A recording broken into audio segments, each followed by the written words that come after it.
Eğer bu video size bir şeyler kattıysa, abone olmayı ve bir beğeni bırakmayı unutmayın. Birlikte büyüyebilmemiz ve daha fazla bilgelikle dolu içerikler keşfetmemiz için bu küçük eylemleri gerçekleştirmek bize destek olmanın harika bir yolu olacaktır. Şimdiden teşekkür ederim. Değerli dijital çağ stoikleri, altın bir hazinenin üzerine düştünüz ve hayır, en son viral video veya memeden bahsetmiyorum. Eğer kendinizi sosyal medyada dolaşırken, bugünün dünyasının baskıları karşısında iç çekiyor, nedense olaylara kayıtsız kalamıyoruz diye düşünüyorsanız veya her şeye biraz daha az önem vermek istiyorsanız, o zaman dostum doğru yerdesiniz demektir. Görmüş olduğunuz üzere modern günlerin zorluklarından çok önce, stoacılar olarak bilinen parlak bazı adamlar, hayatlarını gerçekten inanılmaz bir şekilde değiştirebilecek prensiplere dayanarak yaşıyorlardı. İronik değil mi? Antik bilgelik, 21. yüzyıl hayatının kaosuna karşı bir panzehir olabilir. Ve hey, eğer bunun gibi daha fazla bilgelik incisini keşfetmek istiyorsanız, hadi gidin ve o bildirim zilini çalın ve abone olun. Ne olabilir ki biraz bilgelik kazanırsınız? Sizden bu adıma cesaret etmenizi ve bu adıma cesaret etmenizi isterim. Stoacılığın aydınlatıcı dünyasına hoş geldiniz. Eski ile yeninin buluştuğu ve sakin kalmayı ve devam etmeyi öğrendiğimiz yer. Şimdi dalalım mı? İçindekileri kontrol et, dışarıdakilere izin verme. Resmi düşün, yağmurlu bir salı sabahısın, mükemmel bir fincan çay hazırladın ve tam içmeye hazırlandığın sırada kedini devirir.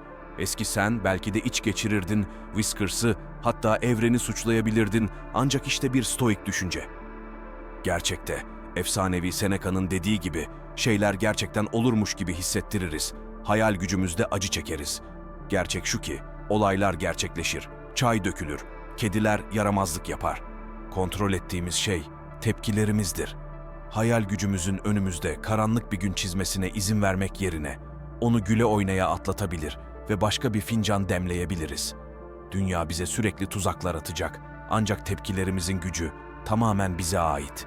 Anı yaşa, Marcus Aurelius bir zamanlar dedi ki, sizi rahatsız etmesin gelecek, çünkü şu anda oraya varacaksınız, eğer şu anınızı beslerseniz. Yamemeşi 1. yüzyıl, her saniye bing bing yapan bildirimlere ve düşüncelerimizin internet hızımızdan daha hızlı yarışmasına sahip. Ancak çoğu zaman şimdiyi kaçırıyoruz. Şu parkta yürüdüğünüz günleri hatırlayın mı? Ama aklınız yarının görevlerinde kaybolmuştu ya da düşünceleriniz dünün pişmanlıklarına kaymıştı. Stoacılar bize bugünün, şu anın bir hediye olduğunu öğretir. Neden onu geçmişin pişmanlıkları veya geleceğin kaygılarıyla boşa harcayalım? Şimdi sadece dikkat etmekle kalmaz, yaşamı gerçekten deneyimlemekle ilgilidir.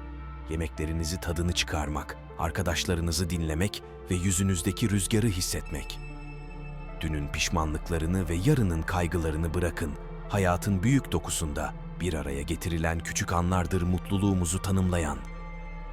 Doğanın akışını kabul et. Her fark ettiniz mi mevsimlerin ne kadar kolay değiştiğini? Kışın donu, ilkbaharı doğmasını sağlar.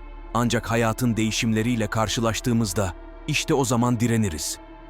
Epiktetus'un bilgece ifade ettiği gibi, sana ne olduğu değil, ona nasıl tepki verdiğindir. Hayat, evrimin doğası gibi değişkendir. Roma bir günde inşa edilmediği gibi, sen de bir eser sürecindesin. Her değişiklik, her kırılma, tuvaline eşsiz bir fırça darbesi ekler. Yani bir beklenmedik sapmayla karşılaştığınızda, hatırlayın, bu büyük tasarımın bir parçası. Dışarıdan onaydan kop, günümüz dünyasında her beğeni, paylaşım ve yorumla bağlandık. Ancak şunu düşünün, Epiktetus'un bilgeliği, gerçek sorunlardan çok, gerçek sorunlar hakkındaki hayali endişeleri düşünen insan rahatsız olmaz. Garip değil mi? Küçük ikonların bir ekranda ruh halimizi dikte etmesine izin veriyoruz. Stoacılık, dış onaydan içeri doğru değer bulmamızı önerir. Kendi değerlerimiz, eylemlerimiz ve karakterimiz tarafından ölçülmelidir. Bir sonraki gönderiniz beklenen çekişme almadığında veya biri çirkin bir yorumla DM'ye kaydığında, hatırlayın, değerinizi halk oylaması konusu değildir. Doğal döngüleri tanı, kayıp acı vericidir. Olsun, favori bir hırkanız, değerli bir anı ya da sevilen biri. Ancak Marcus Aurelius'un ifade ettiği gibi, kayıp başka bir şey değil, değişimdir ve değişim doğanın zevkidir. Varoluşun geniş ekosisteminde her şeyin bir mevsimi vardır. Ağaçlar yaprak döker, sadece yeni yapraklar çıkarmak için. Benzer şekilde hayat bize sonlar ve başlangıçlar sunar. Her biri bize bir şey öğretir, bizi şekillendirir. Ne oldu diye sarılmak yerine, stoacılık bize hayatın geçici olduğunu takdir etmeyi öğütür. Her gün batımı, sonunda bir güneş doğuşuna yer açar. Zorluklarda büyüme arayışı. Kim zorluklarla karşılaşmamıştır? Belki korkunç bir patron, bitmeyen fatura yığını veya her zaman geç kalan metro. Şikayet etmek, hayatın biraz daha nazik olmasını dilemek kolaydır. Ancak Seneca'nın dediği gibi, zorluklar zihni güçlendirir. Aynı şekilde işçilik de bedeni güçlendirir. Engeller ortaya çıktığında, neden ben diye sormak yerine, bu bana ne öğretiyor diye düşünün. Her zorluk bir ders taşır, bir büyüme potansiyeli içerir. Bakış açısı meselesi. Eğer stoacılar bugün yaşasalardı, muhtemelen getir bana derlerdi. İçsel zenginlikleri geliştir. Opulent Instagram akışları ve sürekli bir bolluk gösterisi çağında mutluluğu mal varlığı ile eşleştirmek kolaydır. Ancak Seneca şöyle der: az olan değil, daha fazlasını arzulayan adam gerçekten fakirdir. Gerçek zenginlik, en son teknoloji aletlerle veya tasarımcı etiketleriyle ölçülmeyen, ruhun huzuru, deneyimlerin zenginliği ve anıların hazine deposudur. Stoacılar, hayatın lükslerinin tadını çıkarmakta bir sakınca olmadığını, ancak onlara köle olmamamız gerektiğini hatırlatır. Sonuçta biriktirdiğimiz eşyalar değil, dokuduğumuz hikayeler önemlidir. Kaderi anla ve kabul et. Şimdi, her şeyi körü körüne kabul etmenizi söylemiyorum. Ancak Epiktetus'un belirttiği gibi, şeylerin sizin istediğiniz gibi olmasını talep etmeyin ama olduğu gibi olmasını dileyin. Hayat, karmaşıklıkların bir karışımıdır. Çoğu zaman en iyi hamlelerimize rağmen sonuç istediğimiz gibi olmayabilir. Ancak planlananın ters gittiği durumları düşündüğünüzde, stoacılık bize eldekiyle yetinmeyi önerir. Sonuçta en etkileyici hikayeler genellikle en beklenmedik dönemeçlerden çıkar. Başkalarına hizmet et. Bir şeylerin değişim yaratabileceğimiz bir dünyada yaşıyoruz. Seneca'nın bize hatırlattığı gibi hepimiz bir ortaklık içinde bağlıyız. Stoacılık sadece kişisel aydınlanma değil, aynı zamanda toplumun gelişimiyle ilgilidir. Bir başkasına yardım etmek, sadece onların hayatını zenginleştirmekle kalmaz, aynı zamanda kendi hayatımıza anlam katmamıza yardımcı olur. Komşuya yardım etmek, gönüllü çalışmak veya sadece bir arkadaşın yanında olmak, her iyilik hareketi evrende yankı bulur. Unutmayın, sadece bireysel başarı değil, diğerlerini yol boyunca yükseltmek de önemlidir. Düşün, gözden geçir, yeniden hizala. Hareketli dünya genellikle bize durma şansı vermez. Ancak Marcus Aurelius'un belirttiği gibi, hayatının mutluluğu, düşüncelerinin kalitesine bağlıdır. Düzenli düşünce, ruhun aynasıdır.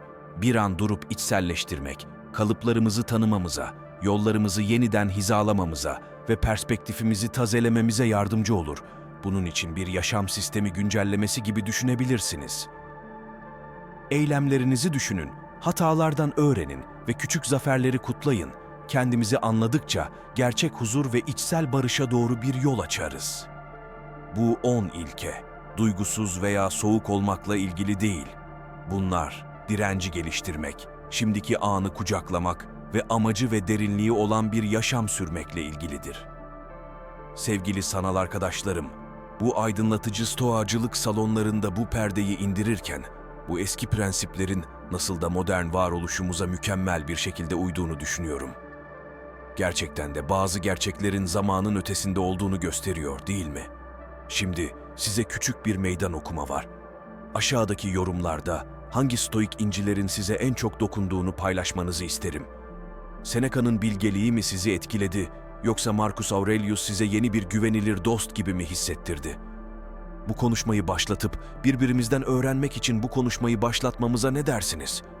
Ancak bekleyin, bu yeni stoik bilgeliğiyle silahlanmış bir şekilde dünyaya atılmadan önce küçük bir ricam var. Eğer bugün bir parça değer bulduysanız, biraz aydınlandıysanız veya birlikte geçirdiğimiz zamanın keyfini çıkardıysanız, lütfen bu videoya büyük bir beğeni ve abone olun ve o bildirim zilini çalın. Sadece şan için değil, bilgelik paylaşımı ve büyümenin dansını sürdürebilmemiz için. Hayat, zorluklar ve sürprizlerle dolu bir yolculuktur. Ancak doğru zihniyet ve biraz stoik baharatla oldukça keyifli bir macera olabilir.